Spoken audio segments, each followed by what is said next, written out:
ಬಾದಾಮಿಯ ಪ್ರಸಿದ್ಧ ದೇವಾಲಯವೊಂದರಲ್ಲಿ ಮುಸ್ಲಿಂ ಯುವತಿಯೊಬ್ಬಳು ಚಪ್ಪಲಿ ಧರಿಸಿ ದೇವಸ್ಥಾನದ ಆವರಣದಲ್ಲಿ ಕುಳಿತಿದ್ದನ್ನ ಕಂಡ ಯುವತಿ ಮಹಿಳೆಯೊಬ್ಬರು ಆಕ್ಷೇಪವನ್ನ ವ್ಯಕ್ತಪಡಿಸಿದ ಘಟನೆ ನಡೆದಿದೆ. ಈ ಘಟನೆಯ ವಿಡಿಯೋ ಸಾಮಾಜಿಕ ಜಾಲತಾಣಗಳಲ್ಲಿ ವೈರಲ್ ಆಗುತ್ತಿದ್ದಂತೆ ಧಾರ್ಮಿಕ ಆಚರಣೆಗಳು, ಪರಸ್ಪರ ಗೌರವ ಮತ್ತು ಸಾರ್ವಜನಿಕ ಸ್ಥಳಗಳಲ್ಲಿ ನಡೆದುಕೊಳ್ಳುವ ಶಿಸ್ತು ಕುರಿತು ದೊಡ್ಡ ಮಟ್ಟದಲ್ಲಿ ಚರ್ಚೆಗಳು ಆರಂಭವಾಗಿದೆ. ಘಟನೆಯ ವಿವರಗಳಿಗೆ ಹೋಗುವುದಾದರೆ, ರೋಶನಿ ಮುಸ್ತಫಿ ಎಂಬ ಯುವತಿ ದೇವಸ್ಥಾನದ ಆವರಣದಲ್ಲಿ ಚಪ್ಪಲಿ ಧರಿಸಿ ಕುಳಿತಿದ್ದ ವೇಳೆ ಅಲ್ಲಿದ್ದ ಹಿಂದೂ ಮಹಿಳೆಯೊಬ್ಬರು ಅದನ್ನ ಪ್ರಶ್ನಿಸಿದ್ದಾರೆ. ನಾವು ದರ್ಗಕ್ಕೆ ಚಪ್ಪಲಿ ಹಾಕಿಕೊಂಡು ಹೋಗುತ್ತೇವಾ? ಎಷ್ಟು ಹೇಳಿದರೂ ಕೇಳಲ್ಲ ಎಂದು ಮಹಿಳೆ ಕೋಪದಿಂದ ತರಾಟೆಗೆ ತೆಗೆದುಕೊಂಡಿರುವುದು ವಿಡಿಯೋದಲ್ಲಿ ಕೇಳಿಬರುತ್ತಿದೆ.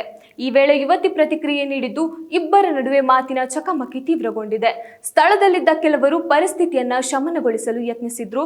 ವಿಡಿಯೋ ಈಗಾಗಲೇ ಮೊಬೈಲ್ ಕ್ಯಾಮೆರಾಗಳಲ್ಲಿ ಸೆರೆ ಹಿಡಿಯಲ್ಪಟ್ಟು ಸಾಮಾಜಿಕ ಜಾಲತಾಣಗಳಲ್ಲಿ ಹರಿದಾಡತೊಡಗಿದೆ. ವಿಡಿಯೋ ವೈರಲ್ ಆದ ಬಳಿಕ ಹಲವರು ವಿಭಿನ್ನ ರೀತಿಯಲ್ಲಿ ಪ್ರತಿಕ್ರಿಯಿಸಿದ್ದಾರೆ. ಕೆಲವರು ದೇವಸ್ಥಾನದಂತಹ ಪವಿತ್ರ ಸ್ಥಳಗಳಿಗೆ ಎಲ್ಲರೂ ಸ್ಥಳೀಯ ಸಂಪ್ರದಾಯ ಮತ್ತು ನಿಯಮಗಳನ್ನು ಗೌರವಿಸಬೇಕು ಎಂದು ಅಭಿಪ್ರಾಯಪಟ್ಟಿದ್ದಾರೆ. ಇನ್ನು ಕೆಲವರು ವಿಷಯವನ್ನ ಶಾಂತಿಯುತವಾಗಿ ತಿಳಿಸಿ ಹೇಳಬಹುದಿತ್ತು, ಸಾರ್ವಜನಿಕವಾಗಿ ಅವಮಾನಿಸುವ ರೀತಿಯ ಮಾತು ಬೇಡವಾಗಿತ್ತು ಎಂದು ಹೇಳಿದ್ದಾರೆ. ಇದೇ ವೇಳೆ ಘಟನೆ ಮತ್ತಷ್ಟು ವಿಕೋಪಕ್ಕೆ ತಿರುಗದಂತೆ ಎರಡೂ ಕಡೆಗಳಿಂದ ಸಮಾಧಾನಕರ ನಡೆ ಕಂಡುಬಂದಿದೆ ಎಂಬ ಮಾಹಿತಿ ಕೂಡ ಲಭ್ಯವಾಗಿದೆ.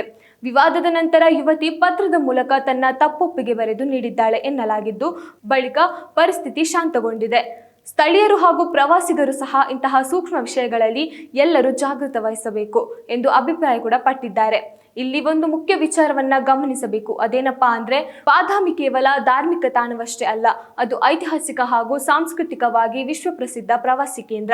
ಪ್ರತಿದಿನ ವಿವಿಧ ಧರ್ಮ, ಭಾಷೆ ಮತ್ತು ಸಂಸ್ಕೃತಿಯ ಜನರು ಇಲ್ಲಿಗೆ ಭೇಟಿ ನೀಡುತ್ತಾರೆ. ಆದ್ರಿಂದ ಯಾವುದೇ ಧಾರ್ಮಿಕ ಸ್ಥಳಕ್ಕೆ ಭೇಟಿ ನೀಡುವಾಗ ಅಲ್ಲಿನ ಸಂಪ್ರದಾಯ, ನಿಯಮ ಮತ್ತು ಭಾವನೆಗಳಿಗೆ ಗೌರವ ನೀಡುವುದು ಪ್ರತಿಯೊಬ್ಬರ ಜವಾಬ್ದಾರಿಯಾಗಿದೆ. ಅದೇ ಸಮಯದಲ್ಲಿ ಭಿನ್ನಾಭಿಪ್ರಾಯಗಳು ಎದುರಾದಾಗ ಸಹನೆಯಿಂದ ವರ್ತಿಸುವುದು ಕೂಡ ಈಕ್ವಲಿ ಮುಖ್ಯ.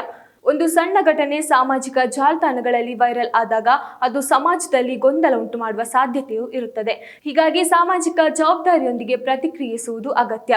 ಪೊಲೀಸ್ ಇಲಾಖೆ ಅಥವಾ ಸ್ಥಳೀಯ ಆಡಳಿತದಿಂದ ಈ ಕುರಿತು ಯಾವುದೇ ಅಧಿಕೃತ ಪ್ರಕರಣ ದಾಖಲಾಗಿದೆಯೇ ಎಂಬ ಮಾಹಿತಿ ಇನ್ನೂ ಕೂಡ ಲಭ್ಯವಾಗಿಲ್ಲ. ಆದರೆ ಘಟನೆ ಸದ್ಯ ಶಾಂತಿಯುತವಾಗಿ ಅಂತ್ಯಗೊಂಡಿದೆ ಎಂದು ತಿಳಿದು ಬಂದಿದೆ. ಒಟ್ಟಾರೆ ಈ ಘಟನೆ ಒಂದು ಮಹತ್ವದ ಸಂದೇಶವನ್ನ ನೀಡುತ್ತದೆ. ಧಾರ್ಮಿಕ ಸ್ಥಳಗಳ ಗೌರವವನ್ನ ಕಾಪಾಡುವುದು ಎಲ್ಲರ ಕರ್ತವ್ಯ. ಪರಸ್ಪರ ಗೌರವ, ಸಹನೆ ಮತ್ತು ಸಂವೇದನೆ ಇದ್ದರೆ ಮಾತ್ರ ಸಮಾಜದಲ್ಲಿ ಸೌಹಾರ್ದತೆ ಉಳಿಯಲು ಸಾಧ್ಯ. ಈ ಘಟನೆ ಬಗ್ಗೆ ನಿಮ್ಮ ಅಭಿಪ್ರಾಯವೇನು? ಧಾರ್ಮಿಕ ಸ್ಥಳಗಳಲ್ಲಿ ನಿಯಮ ಪಾಲನೆ ಎಷ್ಟು ಮುಖ್ಯ? ನಿಮ್ಮ ಅಭಿಪ್ರಾಯವನ್ನ ಕಮೆಂಟ್ ಮೂಲಕ ತಿಳಿಸಿ.